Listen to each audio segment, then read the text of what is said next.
There's always going to be geopolitical risks. There's always going to be a war breaking out. But at the end of the day, post any war, 2 years after, markets always rally. Recently, a war broke out, di ba, between Iran and Israel. Is this something that, people should panic about when it comes to looking at the markets? Or how do you view these things? Kasi, di ba, it affects macroeconomics, right? On how, dollar and gold and all of these things move. So how do you take a look at these things, and how do you try to take a look at things in a objective perspective now without that fear of, World War III or all of these things?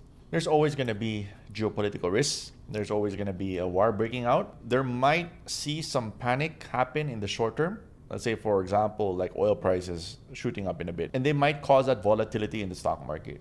But at the end of the day, post any war, 2 years after, markets always rallied.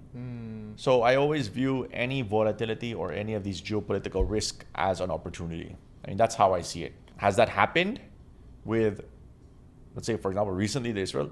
Yeah. There's nothing yet there, right? So many times, actually, some wars are non-event stuff, right? But the ones that are eventful stuff, for example, like World War I, World War II, 2 years after that drop, there's significant opportunity that has happened in the equity market. I think when you're a trader, you have that flexibility on really riding on these volatility opportunities.